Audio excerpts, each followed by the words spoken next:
Welcome to Watercolor Wednesday. I am Janine Gallizia, and today what I decided to do is actually go through some of your questions. One of the most common things coming up was, how do I get atmosphere in my paintings? My paintings have a soft look to many of them, and how is this done? A lot of people ask me, convinced that I paint wet in wet, and I do not. I paint mostly wet on dry and dry on wet. So what does that all mean? For this exercise, I have Arches. This is Arches cold pressed, 300 grams. And I need a paper similar to this. It's 100% cotton because it helps the paper fuse. So what I want to do here is just create a very simple little demonstration. Okay, this is a cup. I love painting teacups. I guess everyone's got their subject. This is just one of my favorites. So let's go through a little teacup exercise. Okay, I want to create some soft edges. I want to also create some hard edges. Soft edges help me blend, help me create shadows, will help me create atmosphere, and the more defined shapes will actually help certain other aspects or certain other areas of the painting be seen. So I paint always on dry paper. Okay, this is what a lot of you have said in the messages. I paint on wet. No, I don't. I actually paint wet on dry, meaning that my paper is always dry when I start my painting. I do not wet the paper first with water. You can, no problem, absolutely no problem doing so. I prefer not to. All right, and I do that for different reasons, but it helps me, as you can see, to keep hard edges where I want them. If I had have wet the paper before, basically I wouldn't be able to keep the edges that I want hard because everything would be blending everywhere.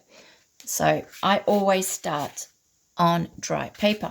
So as you can see, this is just basically a very simple, straightforward wash moving around the outside of the subject. So when I want to fuse a shape, I will actually just bring the color in, and you will see the shape actually gets painted pretty quickly, doing very little. We're just connecting the shapes, we're using the brush, pulling the color in, and we're getting a pretty fast result. So this is now wet. The paper is now wet. So if you want to go back in and add a little bit more information, a little bit more tonal values, you're going to have to use a drier brush. So by picking up color, I'm really picking up absolutely anything, drying the brush a little bit and going back into the brush, you will see that the color will stay more or less where I put it. And so I can go back in, I can paint my shadows, I can paint different areas of the subject that maybe just be darker for one reason or another. Maybe it's just the color of the subject which is darker. And without much effort at all, I'm actually going to give depth to the subject. And quite simply, by starting off with a wet base, drying the base of the brush and going back into the teacup where I want these soft edges, and it's a pretty simple and fast effect. So when you do want to paint, this is now dry brush on wet paper. It's not a matter of how wet the paper is.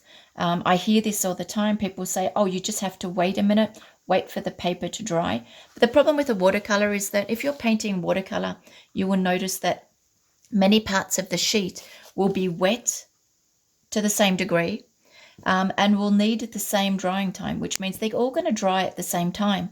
And if you have to wait for that perfect moment, that absolutely perfect moment, to be able to go back into your subjects, but then you may have to go back into the same or into multiple subjects at the same time, it means you're going to be racing.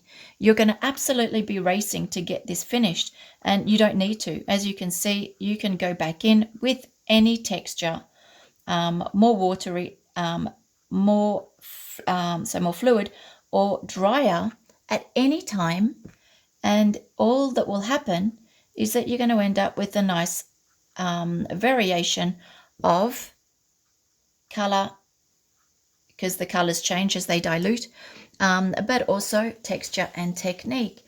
So this is just the way that I paint. This is a really quick example. So I hope that helps. The idea here was to talk about, or to show you, how soft edges on wet paper can be created. But honestly, the more you wait for the paper to dry, pretty much like the kettle, the more you're going to lose the rhythm that you have in your painting. I can just paint in one go. As you can see, I can go back in, I can do my details, I can do all sorts of things. The paper is still very wet.